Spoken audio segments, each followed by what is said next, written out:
1, 2, 1, 2, 3, 4.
Et le Dieu qui nous a permis d'être là ce matin. Quelle grâce, quelle grâce, quelle grâce. Merci Seigneur. Alléluia. Merci Jésus. Merci.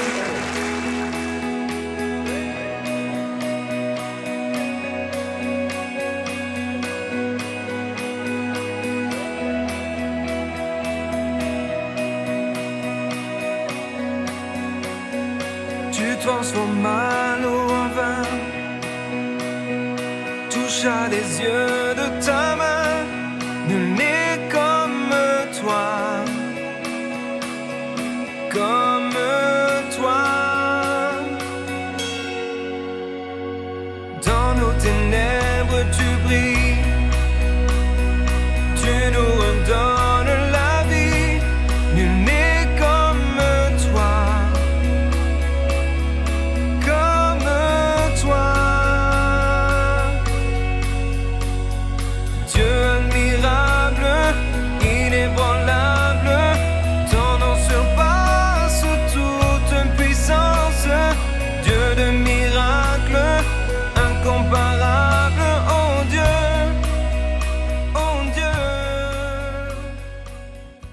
Bonjour frères et sœurs. Alors, la première des choses, nous avons un invité d'honneur au nom du pasteur Thévenet. Donc, je le remercie d'être présent parmi nous. Et surtout, nous accompagner en ce moment pour nous qui est un moment important. Alors, il est vrai que chaque année, nous avons pour habitude, avec l'Union, l'UMPEN, d'organiser ce grand moment. Et c'est toujours dans l'idée de se retrouver. Aujourd'hui, c'est un moment exceptionnel. Pourquoi exceptionnel? Tout simplement, c'est le 50e anniversaire de la mission du plein évangile. Et en même temps, je vais faire un parallèle avec la Pentecôte. La Pentecôte où, effectivement, d'après la définition en termes grecs, c'est le 50e jour. Et effectivement, quand on regarde bien, la mission du plein évangile a pris naissance en 1967 et officiellement déclarée en 1970. Et exactement comme date, le 7 juin 1970. Vous remarquez bien que nous sommes le 4. et mardi, on sera le 7. D'accord? Donc c'est un moment important, c'est une journée importante.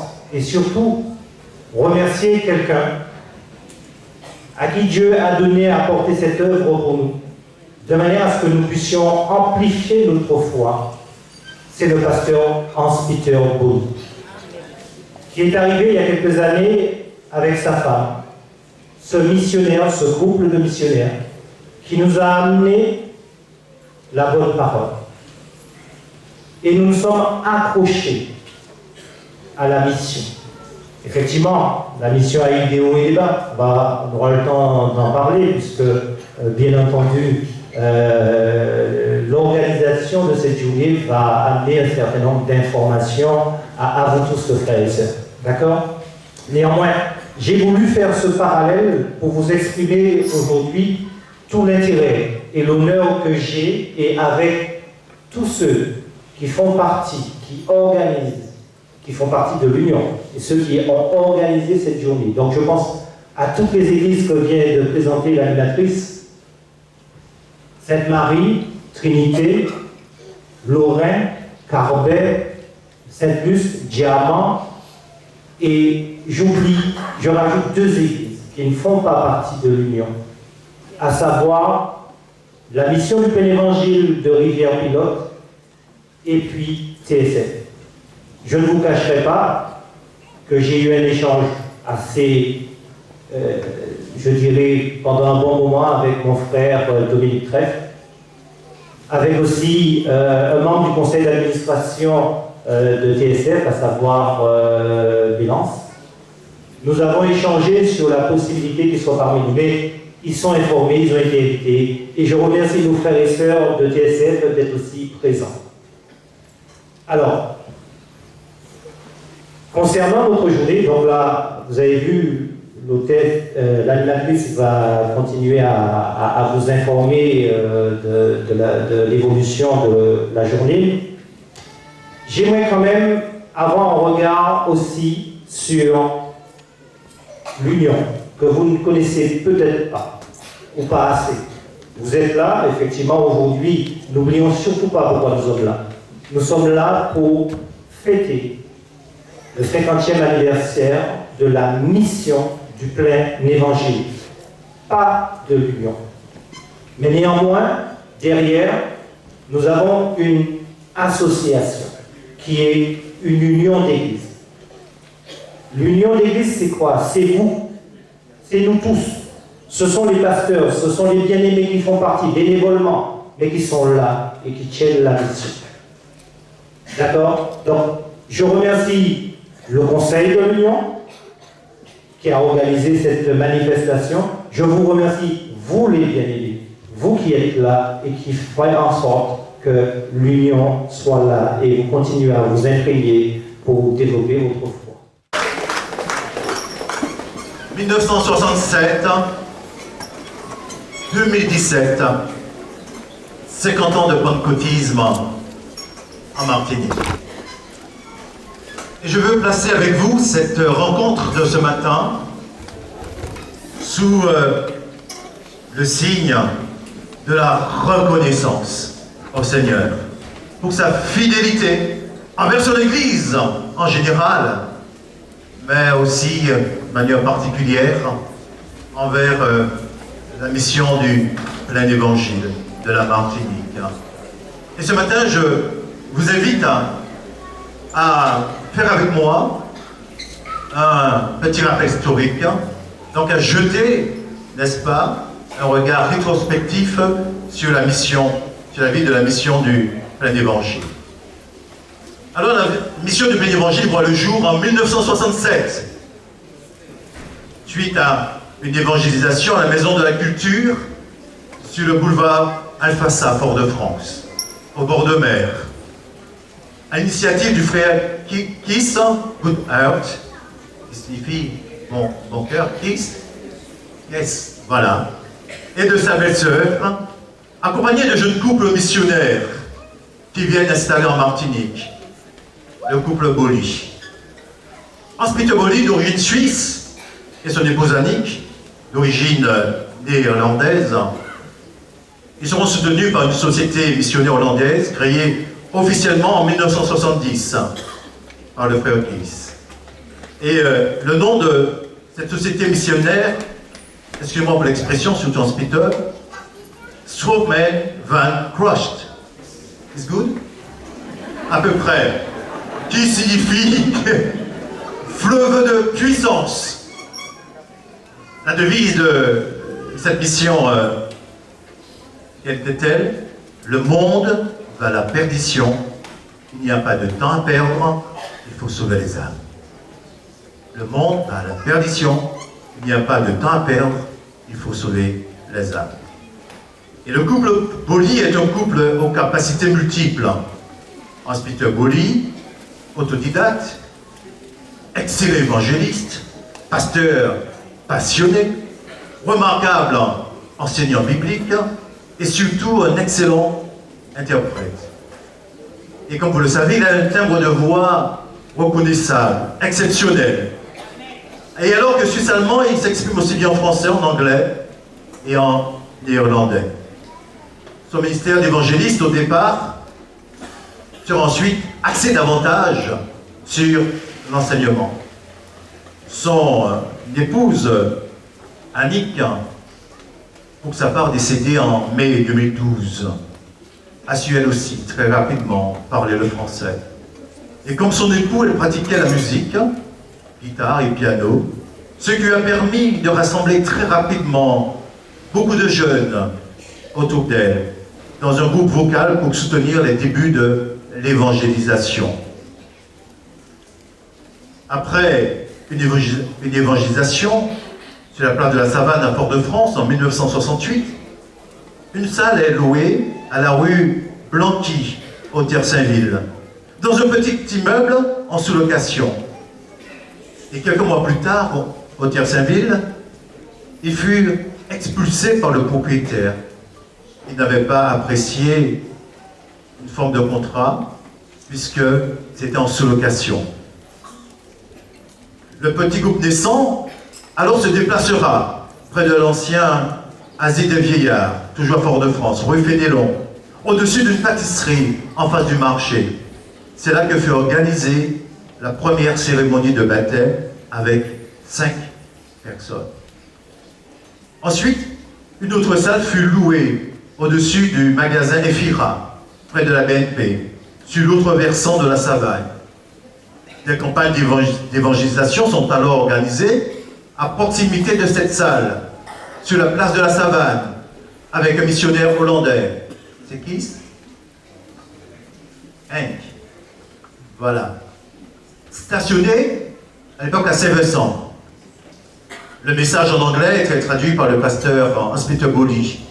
Et ces campagnes d'évangélisation tenues à Fort-de-France sur Savane attiraient beaucoup de monde. Et l'œuvre a connu une expansion. L'église croissait. Alors il déménage à nouveau dans une salle à côté du canal de Vassor, dans une ancienne savonnerie. C'est dans cette salle que l'église fut déclarée à la préfecture de Fort-de-France le 4 juin 1970, après la tenue d'une assemblée générale constitutive qui s'est déroulée le 20 mai 1970. En 1978, l'église de la mission du plein évangile, bien établie, fait l'acquisition d'une vieille forge en wing à TSF, qui sera transformée en salle de réunion avec une grande capacité d'accueil, environ 600 places. Et de leur côté, les premiers fidèles organisaient avec le pasteur Hans-Peter Boli des campagnes d'évangélisation dans les communes. Et suite à ces efforts, on note quelques conversions dans la commune de Sainte-Marie. Au début, ces premiers fidèles descendaient au culte à Fort-de-France. Et puis ensuite, une petite salle fut louée à la rue Paille pour réunir les fidèles le dimanche après-midi. Les communes de Trinité, François, Saint-Esprit, Rivière-Pilote, Sainte-Luce, Diamant, Carbet ont été évangélisées et bon nombre d'entre elles ont vu naître une petite assemblée qui sont devenues aujourd'hui, pour la plupart, des églises déclarées officiellement comme associations cultuelles. Je voudrais dire un mot sur l'évangélisation, ces campagnes d'évangélisation. Il faut dire qu'il y avait une certaine nouveauté dans la pratique d'évangélisation. C'était une évangélisation dynamique. Après la prédication de la parole, un appel à la conversion. Et surtout, la grande nouveauté, un appel à la guérison par la puissance divine, avec prière publique pour les malades. Cette pratique attirait effectivement énormément de personnes. Beaucoup de personnes affluaient, notamment sur les places de la Savane et de Desclieux. Les baptistes mettaient l'accent sur la repentance et la conversion. Et la mission chrétienne, association existante déjà à l'époque, mettait l'accent sur le salut par grâce. Des notions bibliques tout à fait justes, mais qui n'ont pas eu le même effet immédiat dans l'attente d'un peuple encore en souffrance avec des difficultés de la vie. Le pasteur Boli fut aidé dans sa tâche au début des années 70 par un missionnaire hollandais, Jean Moenbourg, qui actuellement se trouve en Haïti et qui a créé la Fondation Cœur pour Haïti, ainsi que le pasteur Erwin Bushman. Paul Hodgson, des États-Unis, venait régulièrement dès le début pour de grandes campagnes au stade de Desclieux à Fort-de-France. Et déjà, fin des années 60, des années 70, tous les moyens modernes de l'époque étaient déjà mis en œuvre pour la réussite de ces manifestations.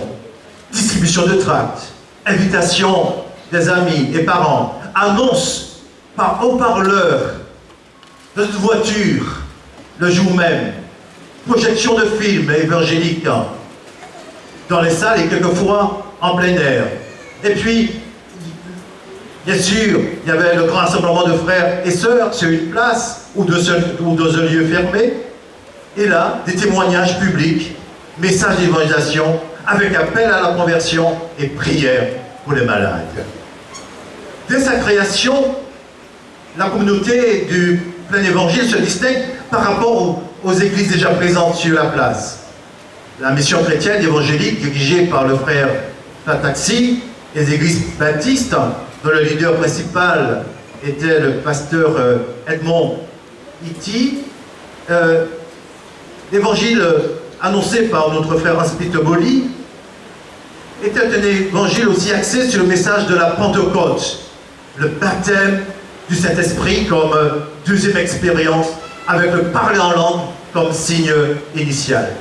Mais une révolution s'opère par la place de la femme dans le culte, qui peut monter sur l'estrade, derrière la chaire, pour diriger le service de louange, d'autant qu'elle n'a pas besoin d'être voilée et peut même porter des bijoux.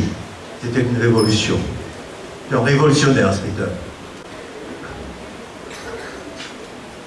Un mot concernant le développement de la MPE.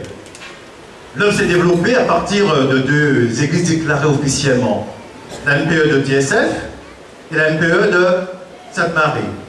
Et sous la direction de l'église de TSF à Fort-de-France, qu'on considérait alors comme l'église mère, se sont développées dans la partie centre et sud de l'île des assemblées de Rivière-Pilote, Saint-Esprit, Sainte-Luce, Carbet, Diamant, Grosmont, Ponchet et Pelletier. Et à partir de la MPE de Sainte-Marie, assemblée principale du Nord, se sont développées les assemblées de Vandézès, qui aujourd'hui sont regroupées avec le Gaumont, Trinité et Lorrain. En 1989, le pasteur Hans-Peter Boli et son épouse quittent la Martinique pour servir le Seigneur en Normandie. Ils entreprennent des campagnes d'évangélisation et suite à ces efforts d'évangélisation va naître une nouvelle communauté à Rouen. À partir de 1990, l'œuvre en Martinique est dirigée par des Martiniquais. une nouvelle génération de pasteurs qualifiés par des études dans des facultés de théologie évangélique, tels que Daniel Rivax, Jean-Marc Montou, Raymond Largange et Fernand Joseph, viennent renforcer l'équipe en place, composée des pasteurs Edwige Félicité à TSF et Jean Littré à Saint-Esprit. Ces pasteurs arrivent avec une nouvelle vision théologique. Ils proposent la révision de la confession de foi qui était celle des Assemblées de Dieu.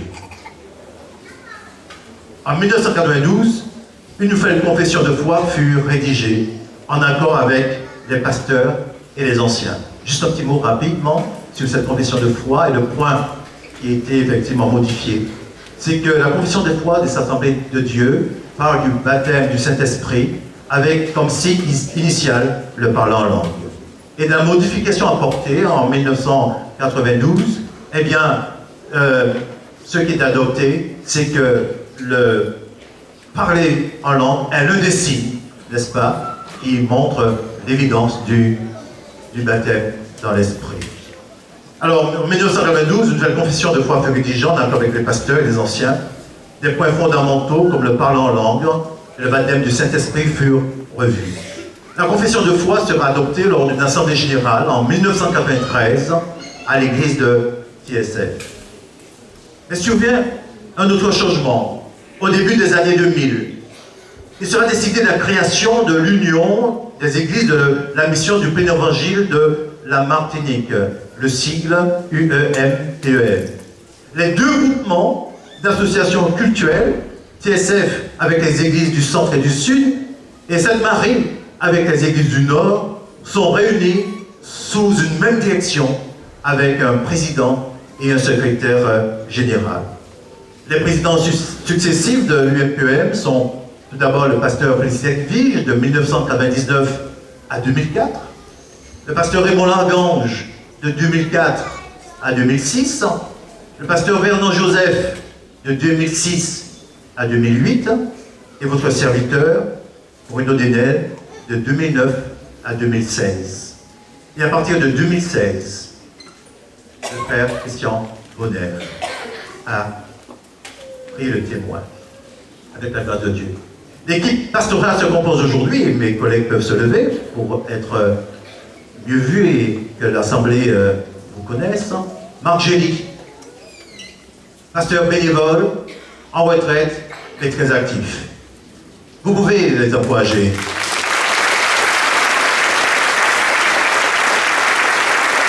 Le pasteur Jean-Charles Rodin, Charles Birba, Pierre Jappel, Fred Albrecht, Hans-Peter Bolly, serviteur infatigable,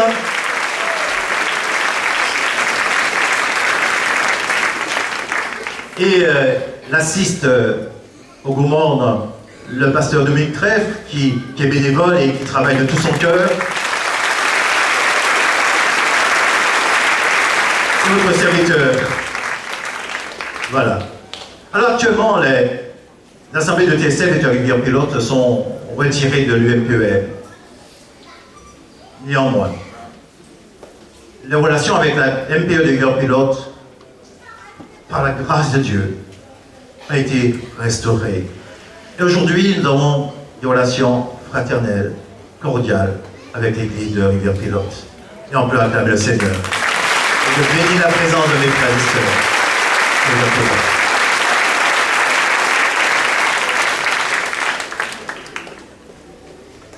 Avec les relations avec la MPE de TSF sont en voie d'être restaurées.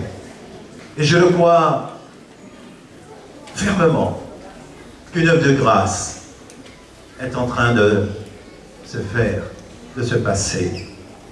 Assurément, nous vivrons tout à nouveau, par la foi, la communion avec toutes les églises de la mission du plein évangile de la Martinique. Est-ce que vous le croyez? Alléluia! Bénissons le Seigneur!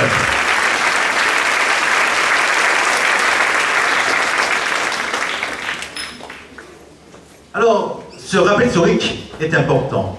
Pourquoi? C'est afin de mieux connaître le passé. Bien connaître le passé. Les difficultés rencontrées par notre mission de l'Évangile. Mais aussi ces moments de grâce et de bénédiction. Pour tracer les lignes de demain. Aussi, pour remercier tous ces pères. Et nous sommes appelés à bénir le Seigneur pour ces pères. Ces pères par qui le réveil est venu en Martinique. Parce que bon nombre d'hommes, de femmes ont travaillé aux côtés du pasteur Boli. Et je vous demande de vraiment acclamer Dieu pour cela. Des hommes fidèles, donnés de leur temps, se sont engagés pleinement dans l'œuvre, qui avaient un amour pour l'Église, et dont nous recevons le témoin aujourd'hui. Et par-dessus tout, remercier Dieu, remercier la personne du Saint-Esprit pour sa grâce et sa fidélité envers notre mission du plein évangile. Gloire soit rendue à l'Esprit Saint. Et je confesse avec vous, par la foi, que les portes du séjour des morts ne prévaudront jamais, jamais contre l'Église du Seigneur. À lui soit la gloire et l'honneur, et que le peuple de Dieu dise Amen, Amen, Alléluia.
Il est encore là avec nous.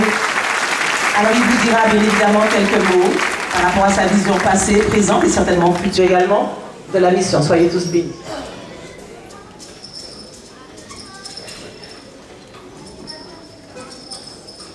Bonjour à tout le monde.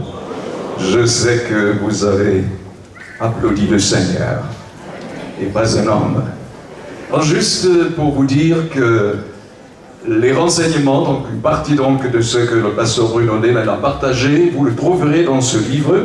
Il retrace donc l'origine de l'évangélisation en Martinique, et ça concerne bien sûr aussi mission chrétienne, baptiste, etc. Et vous pouvez trouver ce livre à un prix exceptionnel aujourd'hui pour 15 €. C'est donc une promotion auprès de notre frère Gabriel Sava. Merci beaucoup. Alors, mes frères et mes sœurs, un cher ami, pasteur, il a appelé la mission du plein évangile une vieille dame. Et donc en même temps, bien sûr, il a voulu dire que moi je suis un vieux monsieur. Vous comprenez ça? Alors donc je voudrais vous dire tout d'abord que je ne suis pas un vieillard, et puis que la Bible dit qu'il porte encore de fruits dans la vieillesse et sont pleins de sève et verdoyants. Psaume 92. Alléluia. Alors frères et sœurs, je ne veux pas être très long puisque nous voulons entendre notre invité. D'ailleurs, juste pour vous dire que je l'ai entendu jeudi soir et j'ai vraiment été béni par son message et je m'attends à être béni tout à nouveau par son ministère. Alors frères et sœurs, il y a une question qu'on m'a souvent posée, c'est comment as-tu atterri ici en Martinique? Tu viens de Suisse, ton épouse est hollandaise, comment donc arrives-tu à la Martinique? Je voudrais vous dire que pour cela, il y a plusieurs critères, plusieurs dépenses. Tout d'abord, je devrais évoquer mon appel que j'ai reçu à peu près 6 mois après ma conversion. Je savais que Dieu m'avait appelé à devenir missionnaire. Deuxième chose, c'est donc justement la rencontre avec une charmante hollandaise, Hendrika, qu'on appelait ici tout simplement Annick, et je vais dire un peu plus tout à l'heure en ce qui concerne cette rencontre. Et troisièmement, parce que nous avons reçu une parole prophétique. Et donc, à l'issue d'un cours biblique à laquelle Annick et moi nous assistions, nous étions encore fiancés, la personne qui a dispensé l'enseignement a donné ce qu'elle appelait une bénédiction prophétique sur chaque personne. Et puisque nous étions fiancés, et parce qu'on savait que nous avions un appel missionnaire, elle a donc prié pour nous ensemble et elle a prononcé une parole qui disait entre autres que le Seigneur nous enverrait vers des plages lointaines. Et ce n'était pas pour nous faire bronzer, mais donc évidemment pour annoncer l'évangile. Il y avait des détails et donc qui nous montraient clairement que notre pays de mission serait donc un pays où il y a une mer quelque part. Et bien donc, je reviens donc à ma rencontre avec Annick, parce qu'il y a tout un enchaînement d'événements.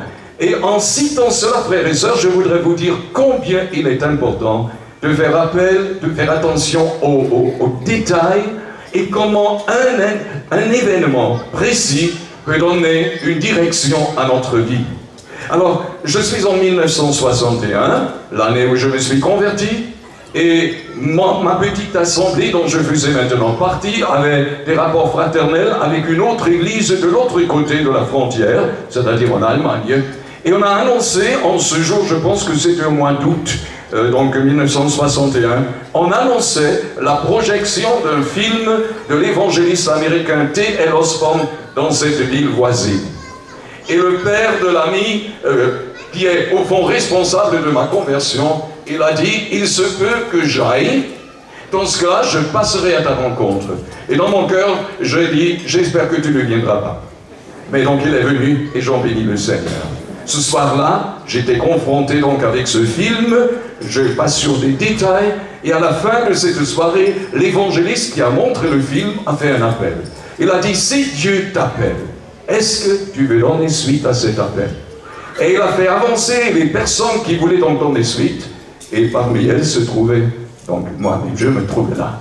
J'ai donné mon cœur au Seigneur, 6 mois auparavant, maintenant je voulais donc vraiment me consacrer à l'œuvre de Dieu. Par la suite, je suis entré en contact avec l'œuvre de T.L. Osborne. Pour améliorer mon anglais, j'ai demandé s'ils avaient une place là aux États-Unis, et ils ont dit non, pas aux États-Unis, mais en Allemagne, et là aussi, entre personnel, on parle anglais. Et j'ai été accepté. Et juste quelques mois plus tard, une charmante Hollandaise a commencé à travailler là. Et je ne pouvais pas résister à son charme. Que c'est romantique, n'est-ce pas? Et j'ai découvert qu'elle avait une même vocation que moi, qu'elle avait une passion pour les âmes, elle voulait aussi devenir missionnaire, et elle faisait partie d'une mission que notre frère donc Bruno Della mentionnait, qui avait une vision pour les Caraïbes, les 25 ou 24 îles de la Caraïbe. Et pour rendre une longue histoire courte, en 1966, cette mission qui croyait en notre appel nous a envoyés donc aux Antilles. Nous avons atterri ici en Martinique, nous avons passé la toute première nuit ici, nous avons poursuivi la route pour Saint-Vincent, où nous avons passé environ 6 semaines, parce que notre destinée au fond était Saint-Martin. Mais là, nous n'avons pas fait long feu. On nous a appelés pour remplacer le frère Case à Sainte-Lucie. Et pendant environ 5 mois, nous avons séjourné à Sainte-Lucie. Quand il était de retour, il a dit, mais écoute, on ne peut pas rester à deux ici sur cette île. Alors nous avons tourné nos regards vers la Martinique. Et nous avons commencé donc en 1967, au mois de juin.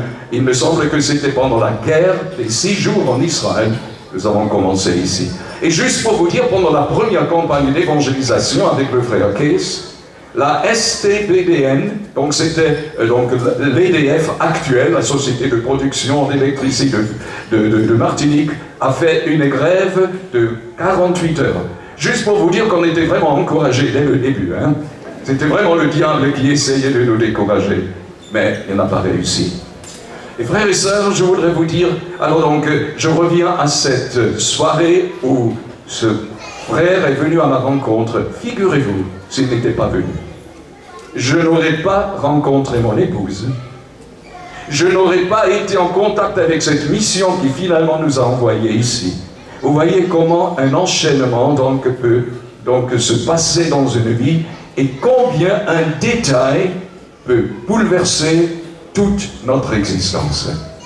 Ok, je voudrais vous parler un peu encore de notre aventure avec les émissions radiophoniques. Début 67, j'avais vraiment à cœur de faire quelque chose à la radio. Et nous avons commencé une émission qui s'appelait La vie en abondance. Plusieurs d'entre vous, vous l'avez certainement entendu. Et c'était une aventure de la foi, parce que c'était payant. 120 francs français à l'époque par émission, 480 francs par mois à peu près. Et vous savez, c'était à peu près un tiers de notre budget. C'était vraiment une aventure de la foi. Mais notre texte mariage était Genèse 22, 14. Abraham a entendu le lieu où il a eu une rencontre avec son Dieu, Yahvé, Jiré, l'Éternel qui pourvoira. Et c'est ce qu'il a toujours fait. Je me souviens un jour, donc, j'avais dit au responsable de Radio Caraïbe, vous aurez votre versement. Il a dit, Monsieur Bouli, on n'a jamais eu des problèmes avec vous. Mais alors maintenant, je reviens aux Français. Vous savez, je pense que le pasteur Bruno Dennen était un peu trop élogieux à mon égard. Je veux vous dire que notre français au départ n'était pas Stubenrein, disent les Allemands, c'est-à-dire très pur et parfait. À vrai dire, une petite illustration, lorsque j'ai amené une bande avec notre émission à la station quand nous étions encore à Sainte-Lucie, donc il y avait un métropolitain, je pense qu'il était ingénieur là, et il a dit, monsieur, si je parlais français comme vous, je n'oserais pas me présenter sur les ondes. Merci monsieur pour cet encouragement, j'en avais justement besoin. Mais vous savez ce qui est curieux, c'est que depuis la première émission, nous avons eu du retour. Nous avons eu des courriers, donc des centaines et des centaines de lettres. On offrait le Nouveau Testament, parfois le texte, un livre, mais de toute façon, des âmes ont été touchées. Et lorsque nous avons commencé l'œuvre à Sainte-Marie, mon épouse, elle avait l'idée, lorsque vous savez, on mettait un haut-parleur sur le toit de la voiture et on passait par les rues, on annonçait l'évangélisation. Elle avait cette idée de dire, ici, l'équipe de la vie en abondance. Je lui ai dit, ne dis pas ça. Mais il y avait une famille qui écoutait tous les dimanches soirs, notre émission, et qui est venue à la mission à cause de cela, et qui s'est tournée vers le Seigneur. Toute une famille a été sauvée. Ils servent encore aujourd'hui le Seigneur. Alléluia. Alors donc, ça c'est l'aventure, la vie en abondance, les émissions, et à propos, il y avait une Guadeloupéenne, auditrice, qui nous a écrit, et elle nous a invités à venir en Guadeloupe. Et parallèlement, nous avons fait la connaissance d'un pasteur baptiste, qui était donc guadeloupéen, qui est venu en Martinique, qui logeait chez les voisins chrétiens, et nous avons fait sa connaissance, on a sympathisé, et je ne me souviens plus aujourd'hui pour quelle raison je devais lui écrire, mais donc j'ai donné une réponse à cette sœur guadeloupéenne, j'étais prêt à venir là, et en même temps j'ai écrit à ce pasteur, et vous savez quoi? J'ai confondu les enveloppes. Autrement dit, le pasteur il a reçu la lettre pour la guadeloupéenne, et notre sœur guadeloupéenne a reçu la lettre du pasteur. Bien sûr, l'un et l'autre n'ont rien compris, mais le pasteur a dit, écoute, on attend un missionnaire des Assemblées de Dieu de France en Guadeloupe, attend leur arrivée. Et c'est ce que j'ai fait. Alors, premièrement, je voudrais vous dire qu'une erreur est devenue une erreur profitable. Et deuxièmement, j'ai écouté un conseil et j'ai attendu l'heure de Dieu. Et lorsque ce missionnaire est venu à titre régulier, il m'a invité, j'animais des camps de jeunes, j'étais là pour l'évangélisation et pour l'édification d'une manière officielle. Je savais écouter un conseil et je savais donner, je savais attendre l'heure du Seigneur. Et ça, c'est important. Qu'est-ce que je voudrais encore vous dire, donc avant de céder le micro à notre chère sœur, oui, donc l'erreur bienfaisante. Bon, donc peut-être puis-je dire encore quelque chose par rapport à nos efforts que nous avons faits dès le départ de chercher un contact avec nos frères baptistes et nos frères de la mission chrétienne. Je me souviens que nous avons sollicité une entrevue avec les missionnaires et pasteurs baptistes et on nous a accordé cette rencontre. Et un de ces pasteurs, c'était un pasteur américain, il a dit, vous savez, j'ai aussi des amis pentecôtistes, mais nous les baptistes, nous serons assis aux premières rangées au ciel. Ah bon, donc je ne sais pas où c'est écrit dans les Saintes Écritures, mais donc de toute façon, donc les contacts, non, ça ne voulait pas vraiment. Mais vous savez, Dieu, il est ingénieux, n'est-ce pas? Il a un sens de l'humour, et il sait aussi comment donc triompher des difficultés. Alors donc, tout simplement par un concours de circonstances, entre autres, par l'implantation de ce qu'ils appellent un camp des Gédéons. Vous savez, les Gédéons qui distribuent le Nouveau Testament, Bible, parmi les étudiants, parmi les prisonniers et également dans les hôtels. Eh bien donc, c'était surtout des frères de la mission chrétienne qui constituaient la première équipe des Gédéons. Et parce que tout était en anglais, ils ont fait appel à moi pour la traduction. Et vous savez quoi? Des liens fraternels et amicaux se sont tissés. Tout simplement, Dieu, il a donc trouvé ainsi un moyen pour nous rapprocher. Et puis, en 1984, nous avons fait la première expérience avec Coneccar, le congrès sur l'évangélisation de la Caraïbe, et on m'a demandé d'être le coordinateur. Et lorsqu'on est parti, on représentait à peu près 5 différentes dénominations de la Martinique. Et après cette expérience, on s'est rencontrés pendant un certain temps, régulièrement, tout simplement pour la communion fraternelle et pour prier ensemble. Frères et sœurs, aujourd'hui, nous fêtons les 50 ans de notre mission. 50 ans, c'est un jubilé. Dans la Bible, vous avez le jubilé. Et je passe sur la signification de ce jubilé. Mais j'ai marqué ici quelques points que je voudrais partager avec vous. Tout d'abord, on vient de le faire au fond, remercier le Seigneur pour tout ce qu'il a fait, pour sa grande fidélité. La deuxième chose que je voudrais dire, ne pas sombrer dans la nostalgie, le bon vieux temps, mais tourner nos regards vers l'avenir. Nous sommes reconnaissants pour tout ce que le Seigneur a fait, mais il y a beaucoup d'autres choses qu'il veut encore faire, n'est-ce pas? Troisième point, ça c'est développer une nouvelle vision et une nouvelle stratégie. Et vous pouvez aussi prier pour cela. Lundi prochain, nos pasteurs nous feront un jour de jeûne et de prière pour chercher le Seigneur et pour définir une nouvelle vision pour notre mission. On continue. Et quatrièmement, je voudrais dire, lever une nouvelle génération de serviteurs et de servantes du Seigneur. Nous voudrions voir la jeunesse se lever pour le Seigneur. Je m'adresse aux jeunes. J'étais jeune quand je me suis converti, 18 ans et demi. J'ai commencé à prêcher quand j'étais jeune et les gens m'ont supporté. Jusqu'à présent, on me supporte. Merci beaucoup pour votre patience. Alors, frères et sœurs, je voudrais vous dire, est-ce qu'il y a ici des personnes qui, à l'instar d'un Ésaïe, entendent la voix du Seigneur? Qui enverrai-je? Qui partira pour nous? Qui enverrons-nous?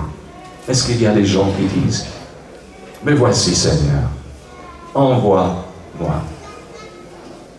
Merci pour votre attention.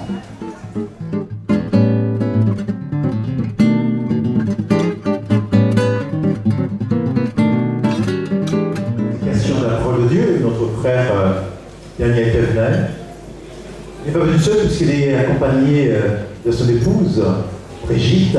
Vous avez vu Brigitte? Voilà, nous pouvons encourager Brigitte.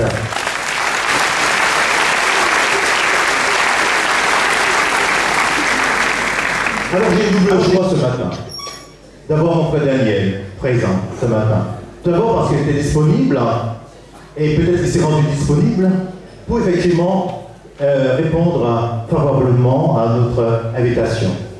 Pourquoi? Parce que il y a à peu près 6 ans de cela, il était notre invité lors de séminaires pour responsables, ici même dans cette même commune du Mont-de-Rouge. Mais pendant ce week-end, c'était au mois de novembre, un week-end de Toussaint, il a fait un temps exécrable, un temps mauvais, de la pluie, du vent, un vent violent. Et dans la petite salle où nous étions, le rideau métallique gonflait, n'est-ce pas, sous la pression du vent. On avait l'impression effectivement que le rideau allait se détacher. Et mon frère qui était là, effectivement, je me dis, quel homme de foi, peut-être je me suis écarté, peut-être qu'il avait un peu de crainte, mais nous avons fait une preuve de foi pour que cette réunion ait lieu. Et c'était vraiment un moment d'extraordinaire bénédiction. Merci. Alors, en quelques mots pour vous présenter notre frère Daniel, pasteur, président de l'Union des Églises de Rivière, et il est pasteur à Villeurbanne, missionnaire et marié, et puis il va effectivement vous communiquer quelques autres détails sur sa vie. Voilà. En tout cas, nous sommes très heureux d'être là et que tu puisses effectivement nous mettre ce matin au bénéfice de ton ministère, celui que le Seigneur t'a confié. Amen. Je vous propose de vous lever et nous allons prier ensemble.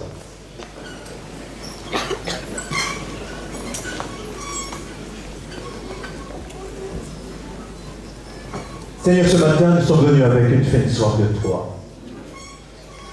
Nous savons, Seigneur, que ton Esprit Saint présent et qu'il est là. Et cette année, voit nos cœurs désireux de faire une expérience nouvelle avec lui, le rencontrer tout à nouveau. Merci parce que chez cet esprit, tu assistes ton serviteur Daniel pour la prédication de ta parole. Merci pour tes pensées, la vision que tu as mise sur son cœur pour partager avec ton peuple en ce jour. Merci de le fortifier, de le conduire au nom de Jésus. Amen. Amen. Merci,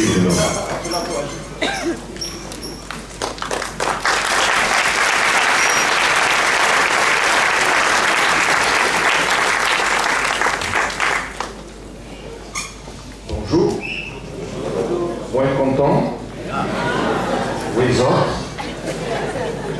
Merci pour l'invitation. Et bon anniversaire. Pour l'esprit, bon Dieu, il a et puis nous.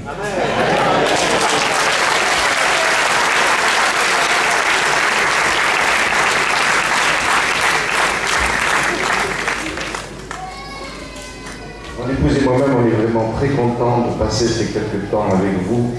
Et nous sommes honorés d'avoir été invités pour un tel anniversaire.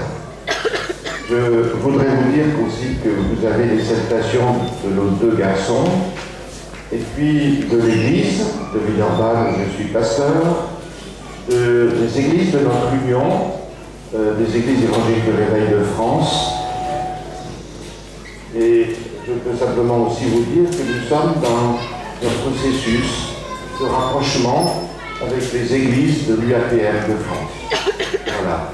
Je suis aussi très honoré d'avoir été invité par Hans Peter, par Bruno et le conseil de cette union d'églises de la mission de l'Évangile. Merci de votre confiance. Merci de votre accueil. C'est une grande joie. 50 ans, oui, c'est le jubilé, mais c'est aussi les noces d'or.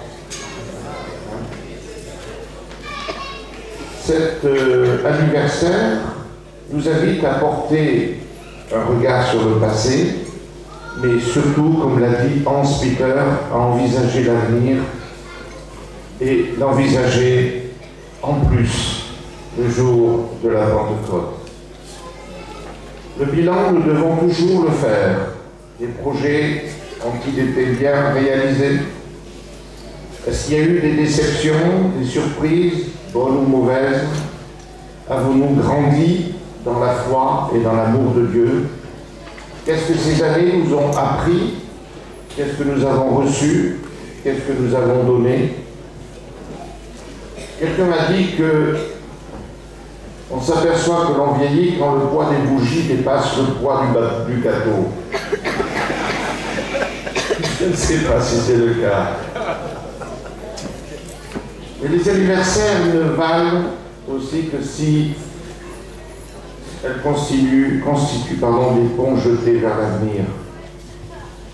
Et aujourd'hui, c'est ce que j'entends et c'est ce que je vois. Vous le savez, la Pentecôte, c'était la fête de la moisson. C'était la fête où le Seigneur a décidé de déverser le Saint-Esprit sur son peuple. Je vais revenir 2 secondes sur le jubilé. Parce que le jubilé comportait une promesse de Dieu particulière, mais aussi c'est un texte que Jésus a lu dans la synagogue. Dans Luc chapitre 4, il est dit que Jésus a dit une phrase qui a été reliée au jubilé. Il m'a envoyé pour proclamer la délivrance aux prisonniers, pour libérer les opprimés, pour annoncer une année d'accueil de la part du Seigneur. Puis il leur dit, aujourd'hui cette écriture est accomplie, vous qui l'attendez. Et dans le Lévitique 25, où il est question du jubilé, il est dit que le Seigneur dira, la 50e année, donc c'était l'année qui précède, c'est une phrase qui est curieuse, il dit, vous ne devez pas cultiver la terre, mais cette terre, donc, pendant cette année, était appelée le Shabbat, parce que c'est le Shabbat de la terre qui sera pour vous à manger. C'est une expression assez unique, parce que c'est la seule fois où il est question de manger le Shabbat. Comment on peut manger le repos? Comment on peut manger le repos? Et cette invitation avait une double signification. La première signification, c'est que cette année-là, les esclaves étaient libérés, les dettes étaient remises, on remettait les compteurs à zéro et on ne devait plus travailler pendant 1 an, tous les 50 ans. C'est pas mal. Et le Seigneur dit, vous mangerez ce que la terre va produire toute seule. En d'autres termes, il fallait expérimenter 2 choses. Expérimenter le besoin, la soif, le désir, mais aussi la gratuité. La gratuité du don de Dieu. Et Moïse va comprendre cela parce que quand il va dire dans Deutéronome 8, il dit, il ne va pas dire c'est à la force du poignet que je suis arrivé à cette prospérité. Tout ce que nous faisons pour Dieu ne vaut rien si nous ne réalisons pas que c'est lui qui sème, c'est lui qui fait pousser ce que nous avons semé. Paul l'a vraiment compris lorsque il dit que c'est quelqu'un que nous pouvons planter, semer, mais il dit dans Corinthiens 3, verset 7, or celui qui plante n'est rien, celui qui arrose n'est rien, Dieu seul compte, lui qui fait croître. Alors moi je bénis Dieu parce que vous avez le sens de l'honneur. Et le sens de l'honneur c'est important dans le royaume de Dieu. Et je pense qu'il faut honorer les pionniers. Et moi-même je voudrais vraiment dire que je suis au bénéfice de pionniers. Et les gens comme Hans-Peter Bouly inspirent ma vie. Parce que ce qu'ils ont fait en obéissant à la voix de Dieu, en écoutant Dieu même dans des points de détail, le résultat et le fruit, il est devant mes yeux. Et nous voulons remercier le Seigneur pour de tels hommes. Mais ce sont les premiers à dire, celui qui fait pousser, c'est Dieu. Tous nos efforts ne peuvent rien si Dieu n'est pas dans le projet. Et aujourd'hui, en ce jour de Pentecôte, en ce jour de jubilé, Dieu veut que nous retrouvions la nécessité de dépendre de lui. Manger le Shabbat, ça veut dire dépendre totalement de Dieu. Et aujourd'hui, nous sommes là pour dire, Seigneur, nous dépendons de toi, et entièrement de toi. Amen. Et puis c'est gratuit. Le don du Saint-Esprit. Je suis tellement heureux de pouvoir partager quelques pensées aujourd'hui sur l'Esprit Saint, parce que le Saint-Esprit, c'est mon meilleur ami. Il est avec moi. Il est dans mon cœur. il est devant, il est derrière, il est partout. Ma rencontre avec le Saint-Esprit, je l'ai faite à 12 ans. J'étais fils de pasteur. Et si quelqu'un devait être sauvé, c'était bien moi. Mais le jour où le Seigneur m'a saisi, j'ai été convaincu de pécher. Pourtant, je n'avais pas fait grand-chose. Parce que même si j'avais eu envie de pécher, mes parents étaient là pour me l'interdire. Le péché, ce n'est pas une somme de choses mauvaises, c'est un état. Et j'ai pleuré, parce que j'ai réalisé que sans le secours du Seigneur, j'étais perdu. Et au moment où j'ai donné mon cœur au Seigneur, j'ai vécu instantanément ce que nous appelons le baptême dans le Saint-Esprit. C'était un soir, dans une colonie de vacances, lors du culte que le moniteur faisait avant qu'on aille dormir, et le pauvre. Je me suis mis à parler en langue, il devait être 9h30.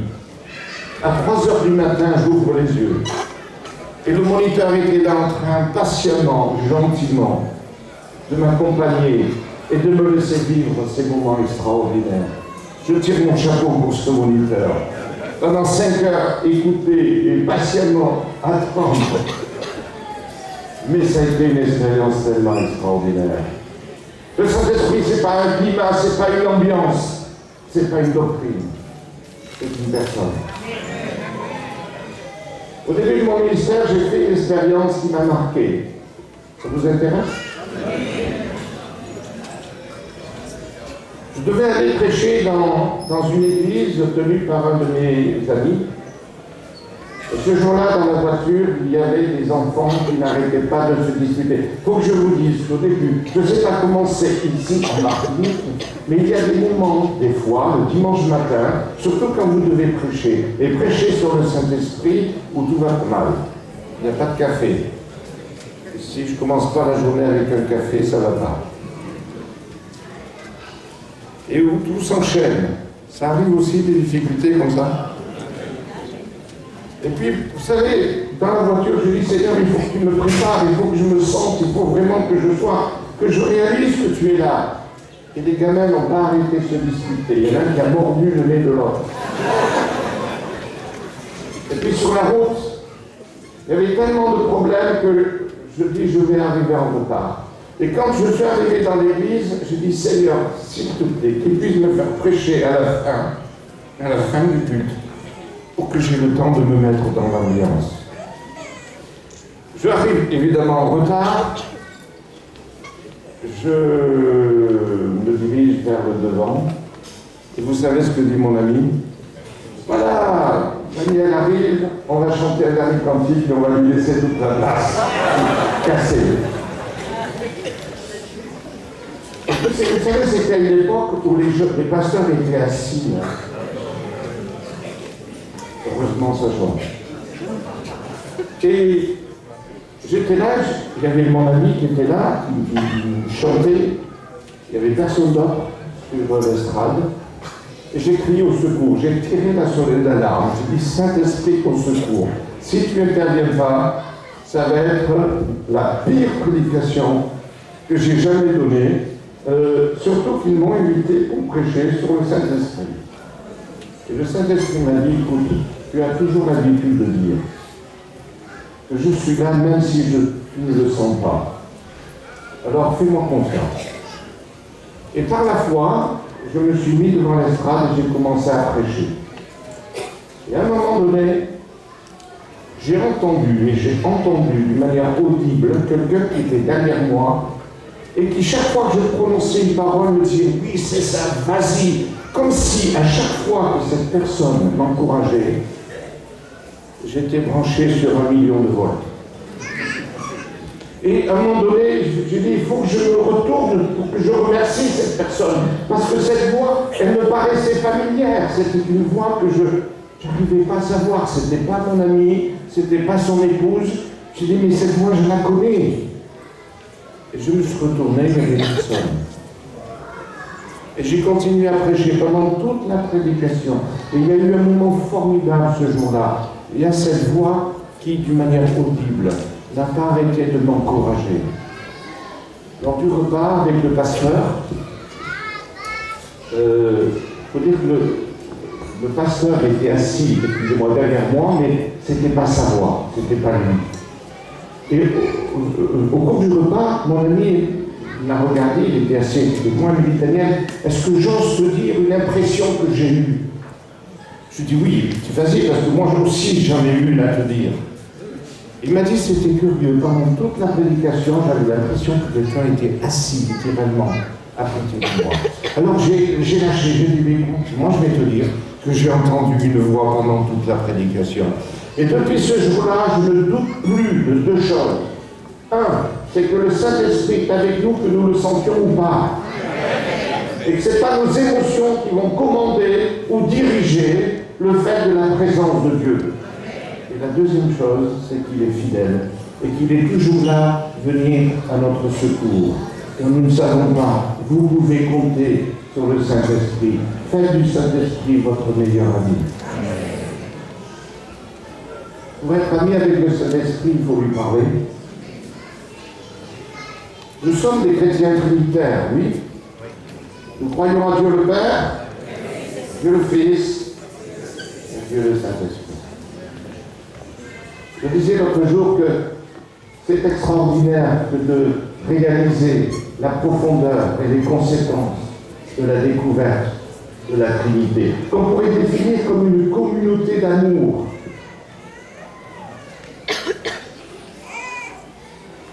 L'amour que le Père a pour le Fils, l'amour que le Fils a pour le Saint-Esprit, ils passent leur temps à se servir. Dans l'Ancien Testament, nous avons... Ah oui, parce que moi j'ai l'impression que vous entendez trop. Merci. Dans l'Ancien Testament, c'est la figure du Père qui annonce la venue du Fils. Et tout l'Ancien Testament prépare la venue de Jésus. Par les prophètes, par les sacrifices, par le tabernacle, puis par le temple. Puis quand le Fils vient, il passe sa vie terrestre à accomplir les œuvres du Père.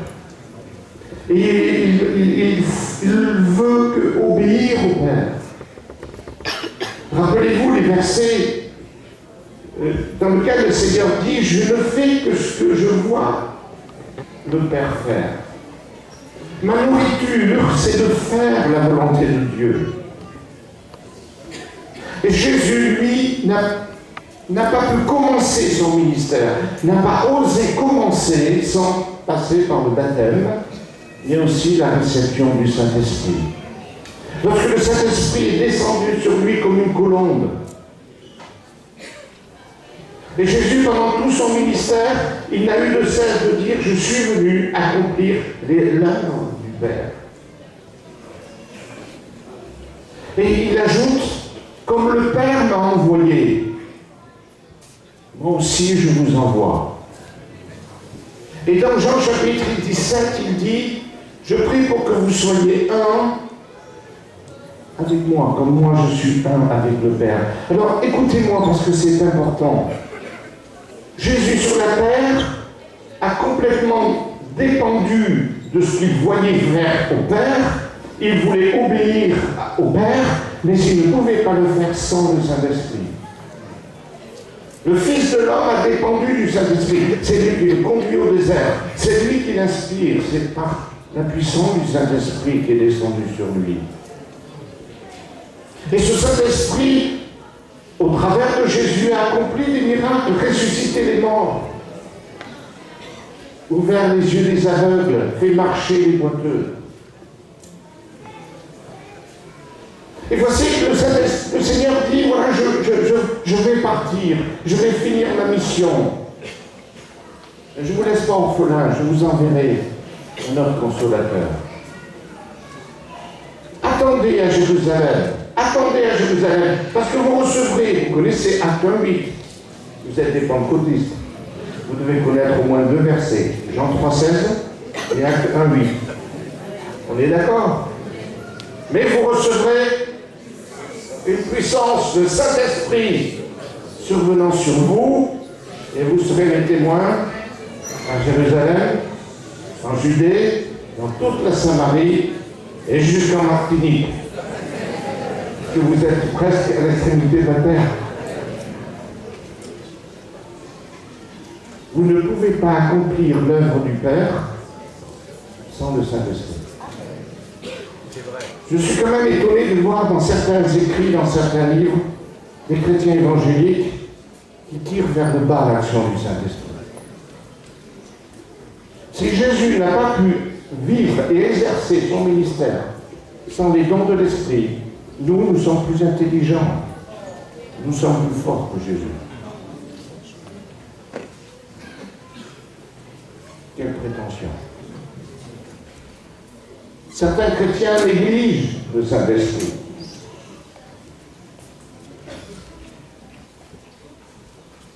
Si nous sommes appelés, comme Jésus l'a dit, comme le Père m'a envoyé, la même qualité d'envoi, vous ferez les œuvres que je fais et l'un des plus grandes.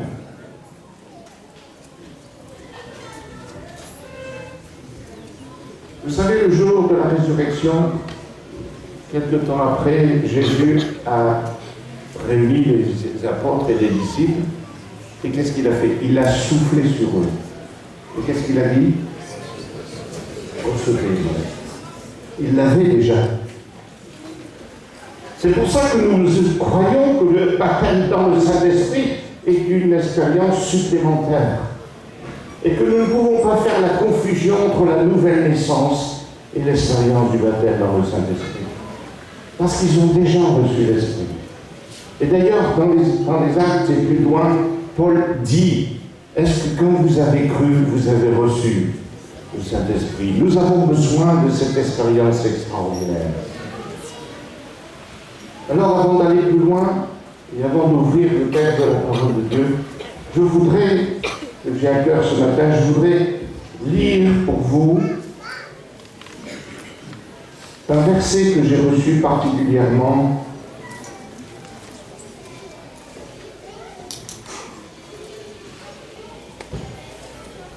Un verset que j'ai reçu en priant pour Hans Peter, mais c'est aussi un verset pour vous.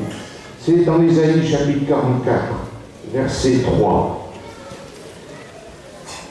Je répandrai des eaux sur le sol altéré, j'en ferai ruisseler sur une terre aride. Oui, je répandrai mon esprit sur ta postérité et ma bénédiction sur ta progéniture. Je voudrais vous dire que le Seigneur a des projets pour vous et sur la postérité. Oui, vous devez avoir un accent et un regard particulier sur la jeunesse. Partout où je vais dans le monde, il y a un appel de Dieu pour que les pères prennent soin des jeunes, pour que la place soit faite à la jeunesse et pour que la nouvelle génération puisse non seulement expérimenter, mais aller encore plus loin que la nôtre. Que le Seigneur nous bénisse. Quels sont les fruits de la Pentecôte? À la Pentecôte, il y a eu la manifestation des dons de l'Esprit. Il y a eu du courage et du zèle, de la puissance pour l'évangélisation avec des résultats. Il y a eu des signes et des miracles. Il y a eu des vies transformées. Il y a eu le caractère de Jésus qui s'est manifesté. Il y a eu un élan de générosité tel que la première Église a trouvé la solution pour résoudre le problème de la pauvreté des veuves et des orphelins. Alors oui, en ce jour de jubilé, non seulement nous ne devons pas abandonner ou reconquérir s'il y a eu des terrains perdus, mais nous devons, et je vous le dis, étendre le territoire du royaume de Dieu dans cette merveilleuse île de la Martinique. Le Seigneur veut souffler d'une manière nouvelle. Il veut provoquer quelque chose de formidable. Oui, je sais qu'il y a une petite difficulté quand vous parlez en langue. Certains parlent du signe initial, d'autres disent que c'est un des signes.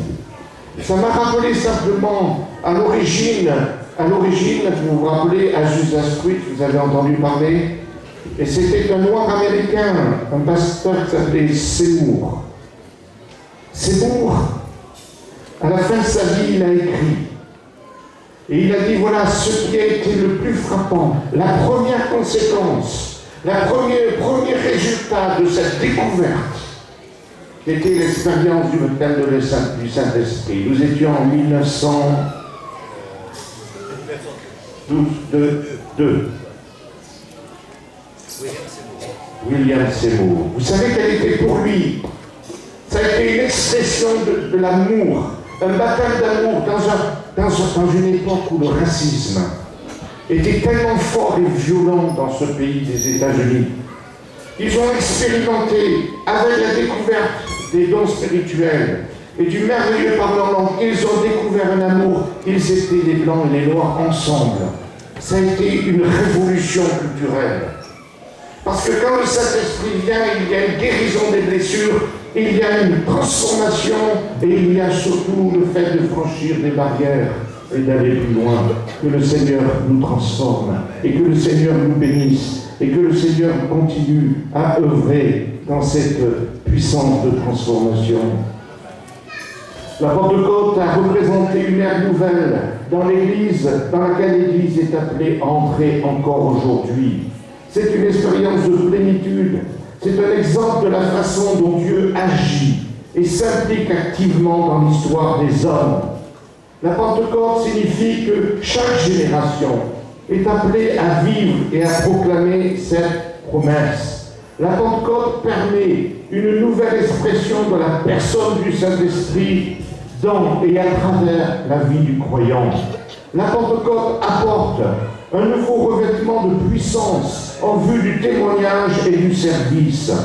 Le jour de la Pentecôte n'a rien d'une clôture. En fait, ça a tout commencé ce jour-là, et aujourd'hui, on a encore besoin de la plénitude de la Pentecôte. Sans le Pentecôte, sans le Saint-Esprit, on ne peut rien.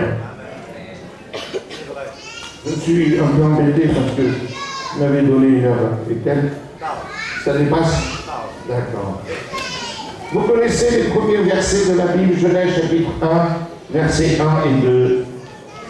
Bereshit bara Elohim.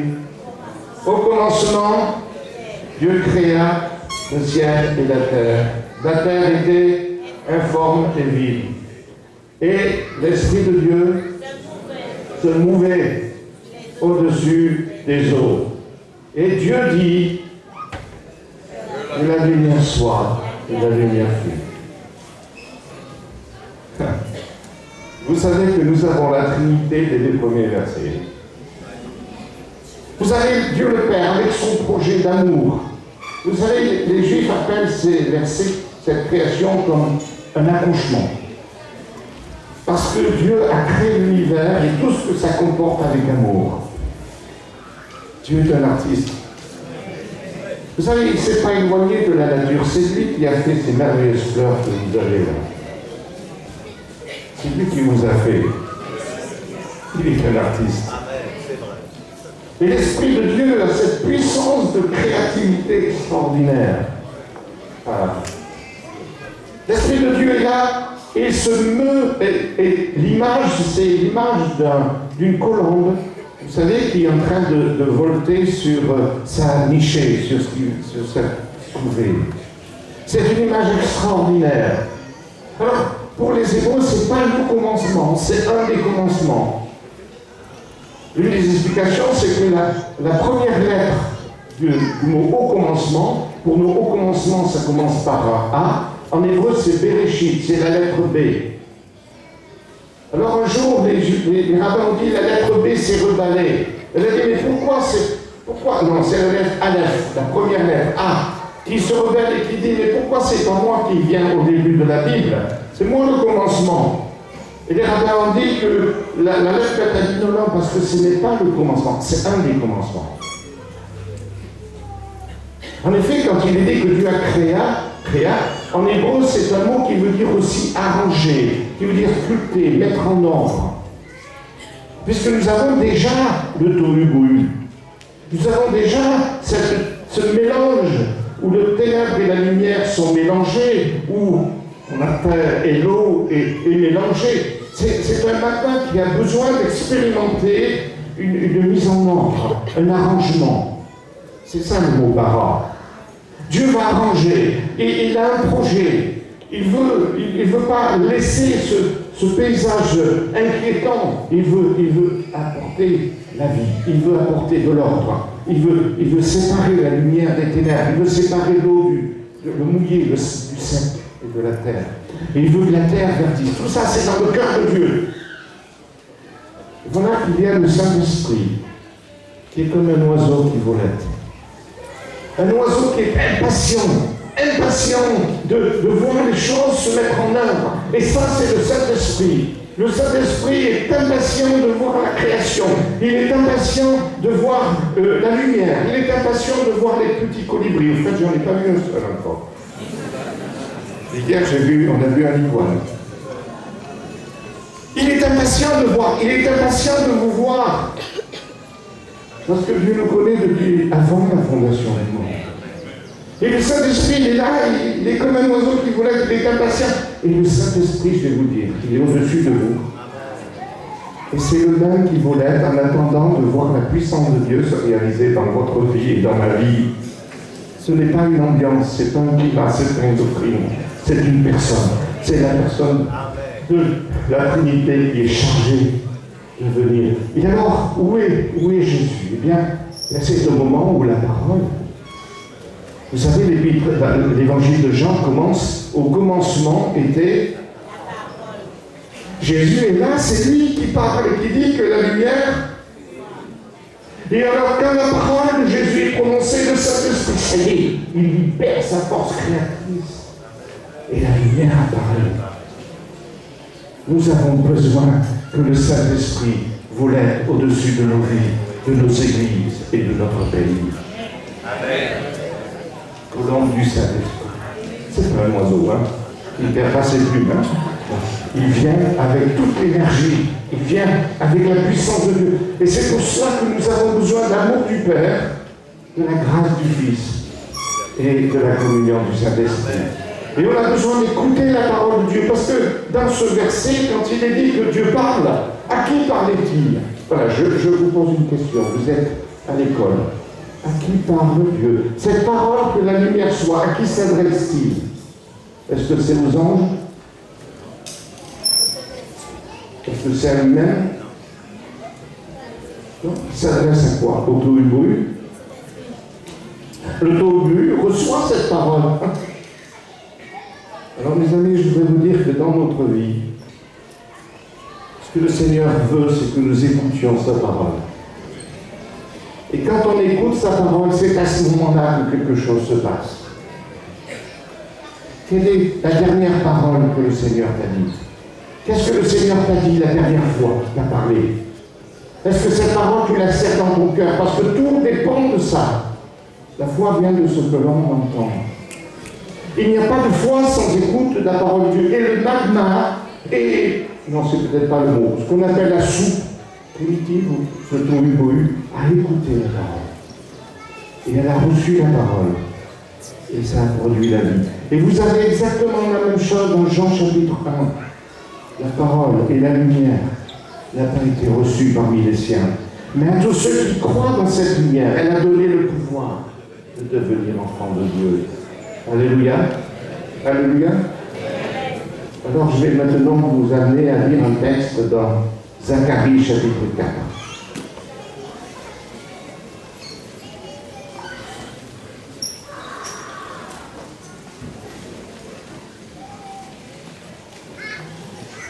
Nous allons lire à partir du verset 1er. Vous n'êtes pas fatigué? Alors juste vous rappeler le contexte de Zacharie 4. Dans Zacharie 4, vous avez deux personnes importantes. Vous avez le prophète et vous avez aussi Zorobabel, qui est le prince. Et les deux arrivent à un moment historique de ces événements où ils sont découragés. Ils se disent, est-ce qu'on va finir le travail? Est-ce qu'on va aller plus loin? Est-ce qu'on va terminer? Est-ce que la reconstruction du temple va être terminée? Est-ce que le projet de Dieu va se terminer? Ils sont là ils sont dans le découragement. Et ce qui est impressionnant, c'est que nous sommes là le 1er novembre en 520 avant Jésus-Christ. Et voici ce que le Seigneur va dire. L'ange qui me parlait revint et me réveilla comme un homme que l'on tire de son sommeil. Il me demanda, que vois-tu? Je répondis, je vois un chandelier tout en or muni à la partie supérieure d'un réservoir. Il est surmonté de 7 lampes et il y a 7 conduits pour les lampes. 2 oliviers surplombent ce chandelier, l'un à droite du réservoir et l'autre à sa gauche. Reprenant la parole, je questionnai l'ange qui s'entretenait avec moi. Que signifient ces choses, mon Seigneur? Il me dit, ne sais-tu pas ce que cela représente? Non, mon Seigneur, lui répondis-je. Il reprit et dit, voici le message que l'Éternel adresse à Zorobabel. Cette œuvre, vous ne l'accomplirez ni par votre bravoure, ni par la force, mais par mon esprit. Le Seigneur des armées célestes le déclare. Et qui es-tu, toi, grande montagne? Devant Zorobabel, tu seras transformé en plaine. Il extraira de toi la pierre principale, au milieu des acclamations. Dieu fait grâce pour elle. L'Éternel m'adressa encore la parole en ces termes. Zorobabel a posé de ses mains les fondations de ce temple, et il en achèvera lui-même la reconstruction. Alors vous saurez que le Seigneur des armées célestes m'a envoyé vers vous. Qui donc méprisait le temps des petits commencements? Ils auraient plutôt dû se réjouir en voyant la pierre choisie dans la main de Zorobabel. Quant à ces 7, ce sont les yeux de l'Éternel qui parcourent toute la terre. Je repris alors et je lui demandai, que représentent ces 2 oliviers à la droite et à la gauche du chandelier? Puis je repris une seconde fois la parole et lui demandai, que représentent ces 2 branches d'olivier qui se trouvent à côté des 2 conduits en or d'où découle l'huile dorée? Il me répondit en disant, ne sais-tu pas ce qu'ils représentent? Non, mon Seigneur, lui répondis-je. Alors il m'expliqua, ce sont les 2 hommes qui ont reçu l'onction et qui se tiennent au service du Seigneur de toute la terre. Nous sommes ici en présence de ces 2 hommes de Dieu, Zorobabel et le sacrificateur prophète. Ils sont découragés, ils ont besoin d'être fortifiés. Et face au découragement, eh bien, le Seigneur leur montre une vision. Cette vision, merci de projeter le dessin, s'il vous plaît. Merci. J'ai demandé à quelqu'un qui savait dessiner de faire le dessin de ce que c'était. Parce que ça, c'est ce que le prophète a vu.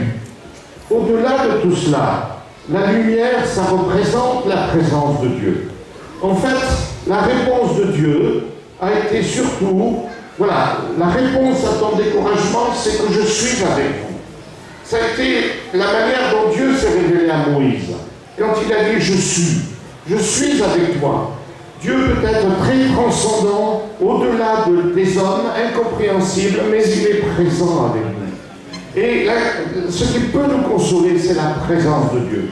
Mais quand je vois que vous êtes plus intéressés par la photo que par ce que je dis, eh bien on va essayer de comprendre ce que le prophète a vu. Vous voyez, c'est pas la menorah, hein, c'est pas le chandelier à 7 branches. Nous avons là 2 oliviers, ce sont les sources de l'huile, ou les sources de l'onction. Et en fait, il n'y a que 2 sources d'onction.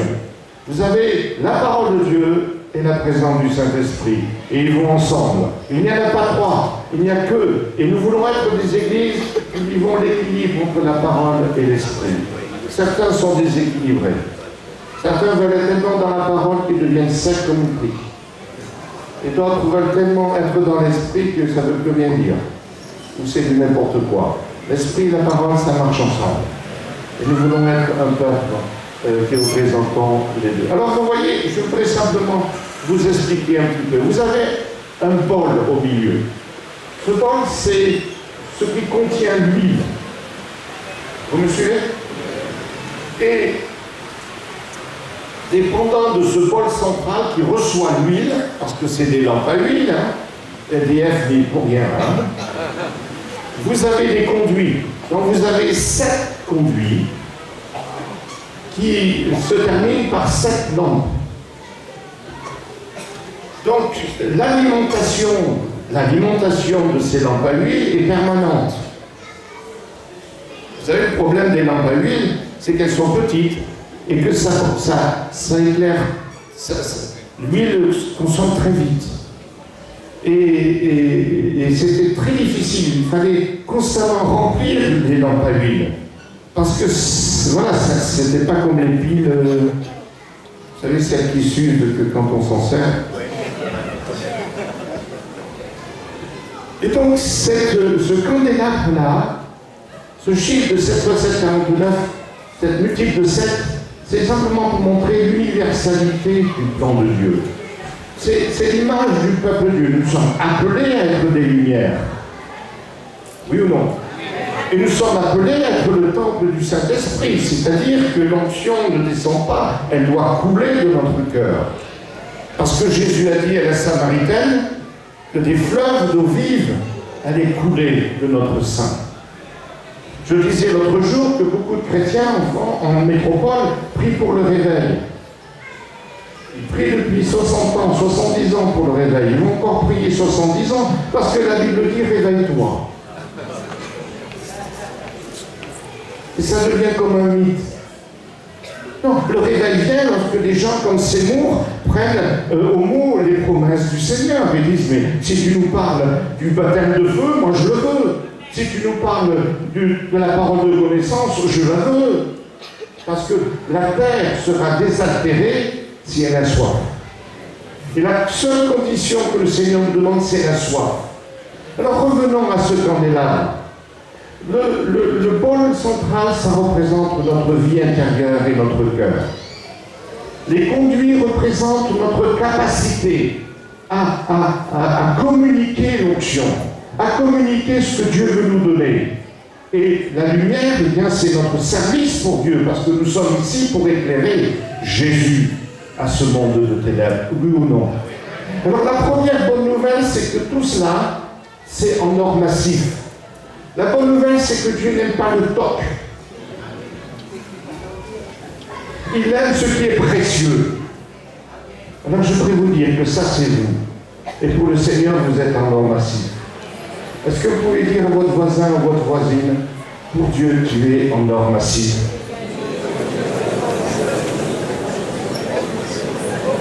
Tu es précieux. Qu'est-ce que c'est que cet or?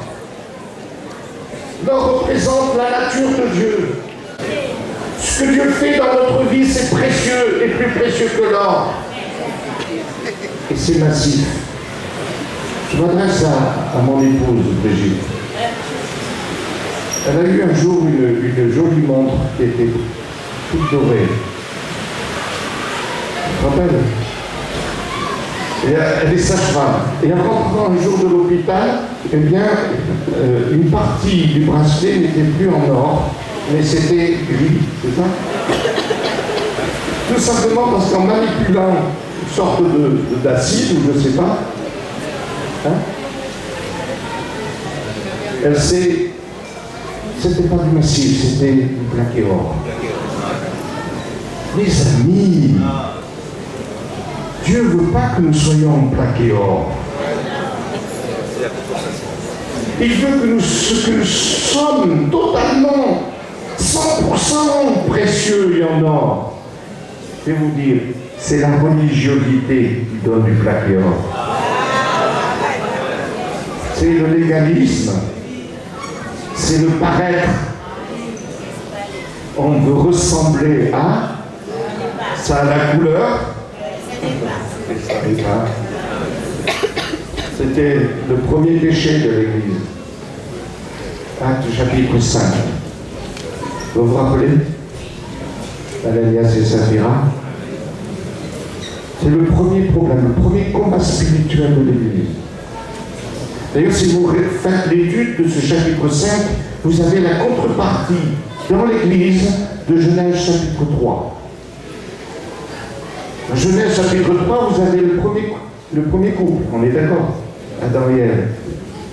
Et là, mesdames, mes pauvres, c'est vous qui avez un peu semé la pagaille.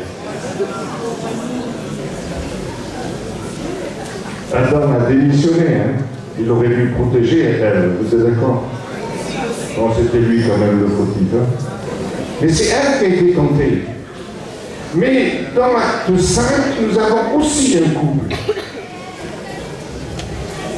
Et là, c'est le contraire. C'est Ananias qui va commencer à pécher. Là, vous voyez, ça fait 50-50. Hein.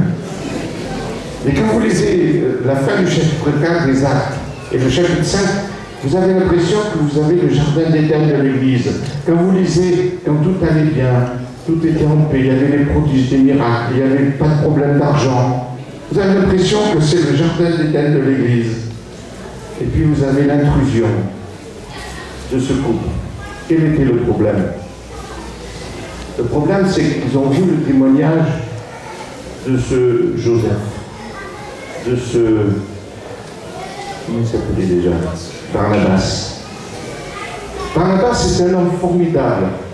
Il est question de lui dans le premier chapitre des Actes. Très probablement, c'est lui. Vous vous rappelez que avant la Pentecôte, il y a eu un problème quand même, un gros problème. Il fallait trouver le remplaçant de Judas. Il y avait deux candidats pour un poste. Vous aviez Matthias et Joseph, Barnabas. C'est terrible ça, parce que les deux étaient compétents, les deux étaient qualifiés, les deux avaient le respect de tout le monde. Le problème, c'est qu'il y en a un qui a été choisi. Mais ce qui est extraordinaire, c'est que Barnabas n'a pas boudé. Barnabas n'a pas été, je dirais, victime du rejet. Il ne s'est pas senti diminué, mais il était toujours là avec les disciples.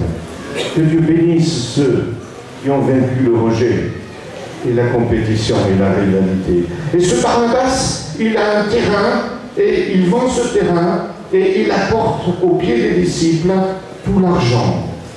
Et tout le monde est ébahi, tout le monde est content. Et Ananias, il voit ça, il dit, quelle réputation ce bonhomme. Vous me suivez toujours? Et donc le soir, il parle à sa terrain et il dit, ah oui, voilà, si on pouvait avoir la même réputation. Et donc il dit, on va faire comme. Et ils ont décidé de vendre, ils ont vendu quelque chose. Ils ont dit, on va apporter une partie, mais on va dire que c'est la totalité. Déjà, donner ce qu'ils ont donné, c'est déjà pas mal. Nous, les pasteurs, on aimerait avoir beaucoup d'Ananias et Saphira. Ils donnent la moitié de leur bien. Oui ou non? Pour l'œuvre de Dieu. Mais non, le calcul n'était pas là. Le calcul était de paraître. De ressembler à Barnabas. C'est ce que la Bible dénonce en disant que dans les derniers temps, il y aura des gens qui auront l'apparence de la piété en ignorant ceux qui ont fait la force. Et donc Ananias et Saphira, leur calcul a été simple. Nous allons apporter une bonne somme d'argent, mais nous allons oublier de dire que c'était une partie. Nous allons faire croire que c'était la totalité. Et quand Ananias arrive, eh bien Pierre exerce cette parole de connaissance, ce don spirituel. C'est pour ça, mes amis, nous avons besoin de l'action du Saint-Esprit. Parce que sans le Saint-Esprit, ce serait rouler comme une crêpe.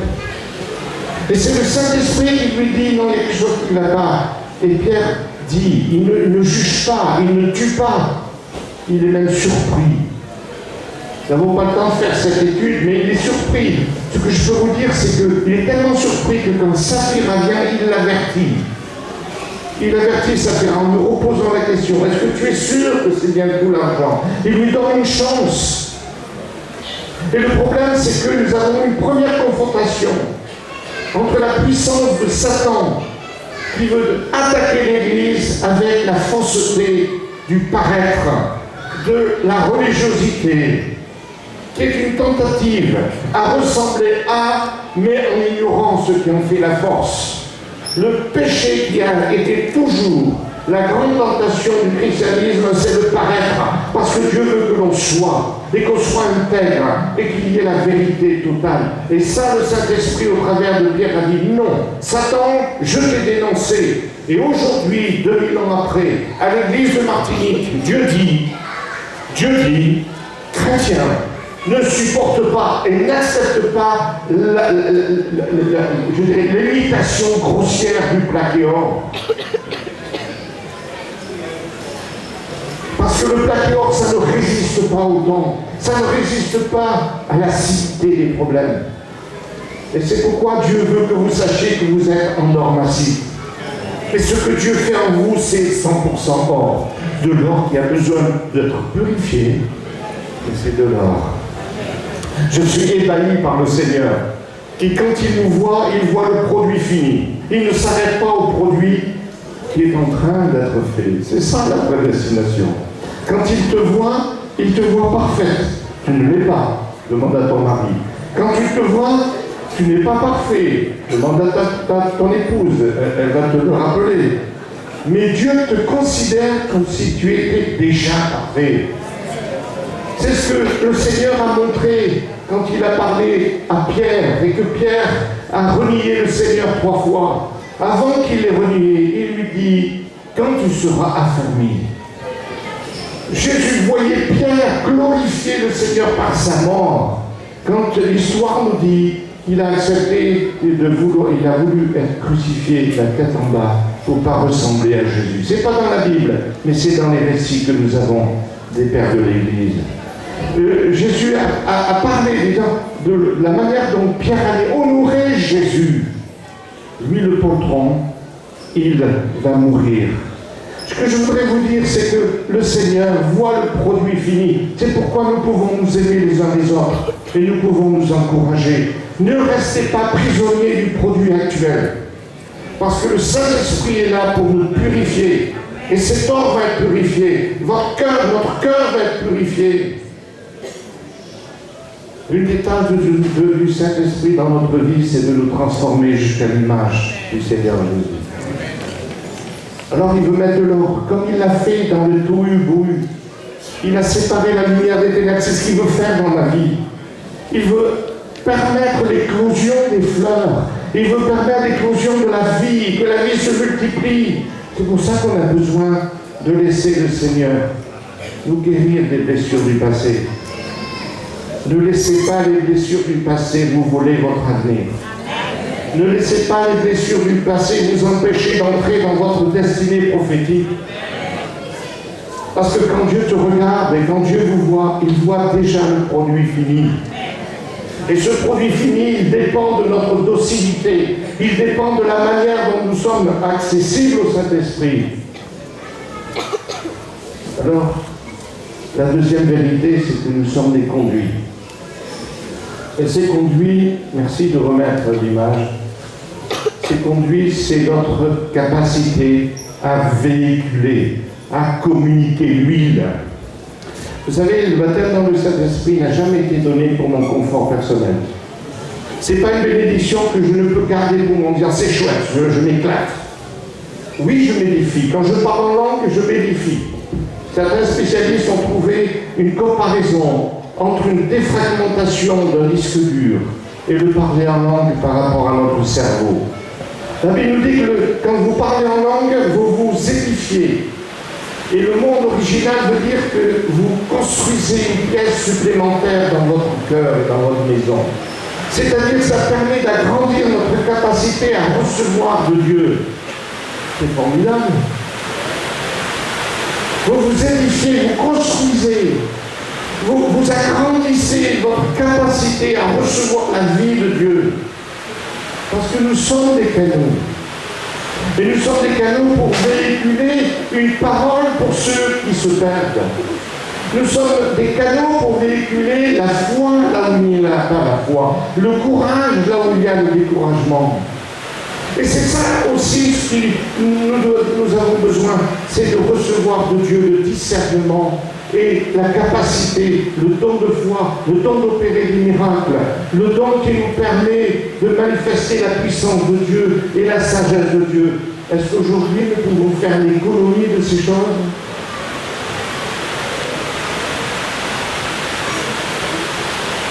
Parce que tu es un canal, Dieu considère que tu es capable de véhiculer cette onction pour que la lumière brille. Tu as reçu de Dieu cette capacité. Ne te laisse pas ébranler, ne te laisse pas casser par les épreuves de la vie. Alors je voudrais simplement terminer, parce que le temps passe.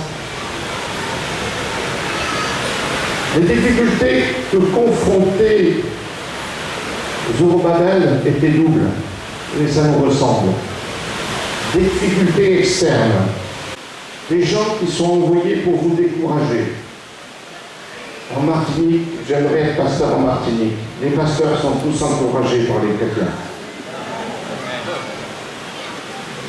Et les chrétiens sont tous encouragés par les pasteurs.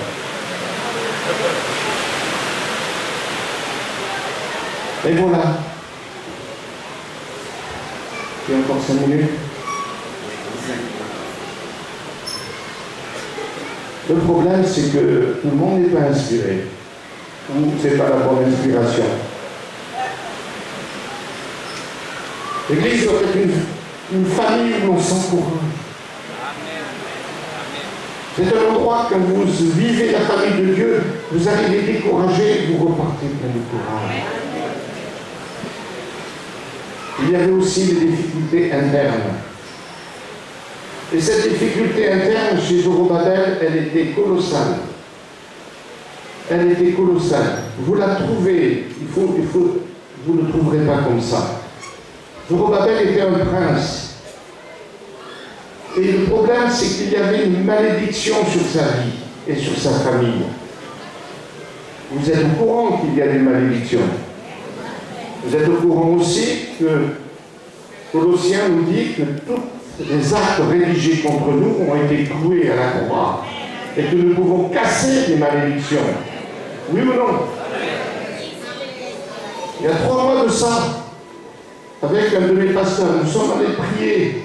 Brigitte avait reçu, mon épouse avait reçu une pensée qui s'est confirmée d'un homme d'affaires qui était florissant et qui perdait tout jusqu'au moment où il allait vendre sa maison. Et nous avons prié, écouté le Seigneur, et le Seigneur nous a montré des malédictions qui remontaient à ses grands-parents et arrière-grands-parents. En fait, ils étaient des sorciers africains. Et effectivement, il y avait une malédiction. Donc j'ai expliqué le processus. Et nous avons prié, nous avons tout simplement, calmement, il n'y a pas eu de cri, il n'y a pas eu de...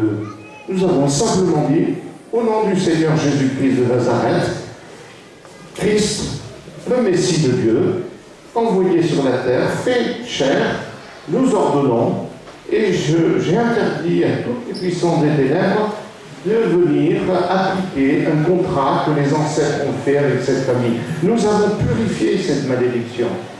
Une semaine après, il me téléphone, il me dit, Daniel, j'en suis à 8 millions d'euros de contrat. 3 semaines après, il dit, je ne sais plus comment faire, j'en suis à 18 millions. Est-ce que vous me suivez? Là, vous m'entendez, hein? Nous avons le pouvoir de détruire des malédictions. Ne laissez pas le passif de votre famille venir handicaper votre avenir. Et si vous avez un doute, demandez au pasteur, aux anciens, viens prier avec moi. On ne sait pas ce qu'ont fait nos ancêtres. Ah, ça ne veut pas dire qu'on n'est pas sauvé, on est sauvé. Mais le diable, vous savez, les démons, ils sont légalistes. Et quand ils ont reçu un contrat, ils croient qu'ils peuvent venir le prétendre pour vous embêter. Et il vaut mieux tout nettoyer. Il vaut mieux tout nettoyer. Et le mieux, c'est de le faire avant le baptême. Comme ça, après, il n'y aura plus de soucis. Mais le pauvre Zorobabel, regardez la malédiction qui a été prononcée sur son ancêtre. Au chapitre 22, Jérémie 22, verset 30. Voici ce que déclare l'Éternel. Inscrivez cet homme, que cet homme sera privé d'enfant. Il ne réussira rien pendant toute sa vie. Parmi ses descendants, aucun n'accédera au trône de David pour régner sur Juda. Cette malédiction prononcée sur l'ancêtre de Zorobabel, elle ne venait pas du diable, elle ne venait pas des démons, elle ne venait pas des sorciers, elle venait de Dieu. Cet exemple nous montre que la pire des malédictions, la pire, c'est celle qui pourrait venir de Dieu. Vous êtes d'accord avec moi? Et Zorobabel, il se dit, mais comment veux-tu, le Seigneur veut que je devienne roi, alors qu'il a interdit ça à mon ancêtre. Et c'est là que le prophète dit, qui es-tu, grande montagne? Ce n'est pas par la force, c'est pas le Saint-Esprit. Et la parole qui est prononcée, c'est celle-ci, grâce. Grâce. Et Dieu lève cette malédiction. Il ôte cette malédiction. Et Zorobabel va pouvoir foncer dans son ministère. Je voudrais vous inviter à réaliser que le Saint-Esprit, il est là pour appliquer la grâce de Jésus dans notre vie. Pour que le passé, quoi que ce soit, ne vienne pas nous empêcher d'entrer dans notre ministère, dans notre service pour le Seigneur.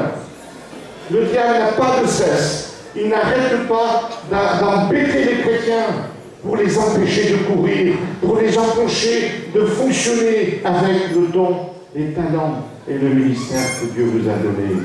Alors, mettez cela en règle, demandez l'aide de Dieu, criez au Seigneur, demandez aux serviteurs de Dieu de venir prier avec vous, pour que vous soyez libérés du passé. Que le passé ne soit plus un passif, retenu par l'intimidation, par la timidité, par je n'y arriverai pas, par toutes les paroles qu'on a reçues quand on a été enfant. Vous m'entendez?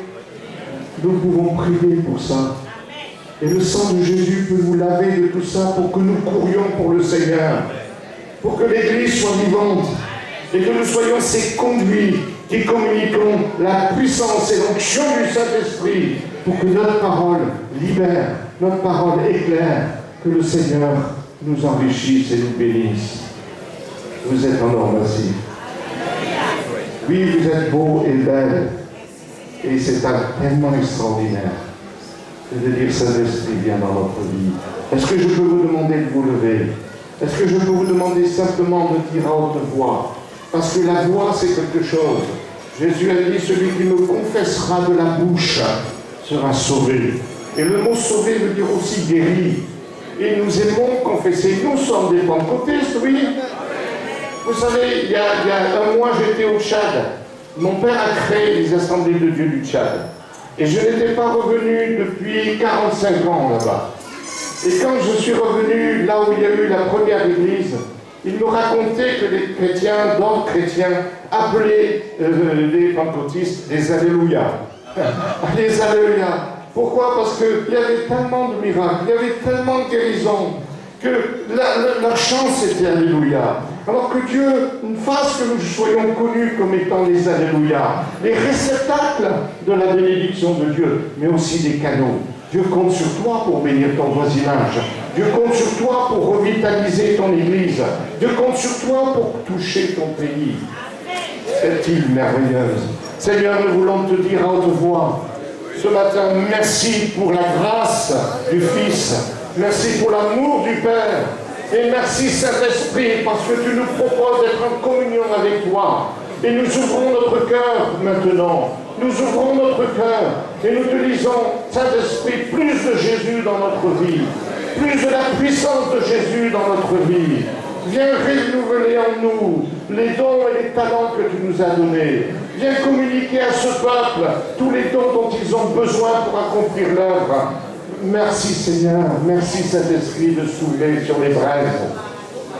Souffle sur les braises et communique une nouvelle vie, une nouvelle puissance pour le travail qui nous attend, pour les œuvres que tu as préparées d'avance pour nous.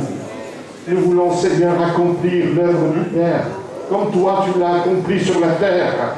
Et toi tu l'as fait avec le Saint-Esprit. Alors Saint-Esprit, viens, souffle sur la Martinique, souffle sur nos églises. Viens nous inonder à nouveau, Seigneur. Nous voulons être renouvelés de la tête aux pieds. Dans le beau nom du Seigneur. Dans le beau nom du Seigneur. Alléluia. Alléluia. Merci Seigneur. Glorifiez le nom du Seigneur. Laissez le Saint-Esprit venir. Élevez le nom de Jésus dans votre bouche. Merci Seigneur. Alléluia. Merci Jésus. Merci Seigneur. Merci Seigneur. 1, 2, 1, 2, 3, 4.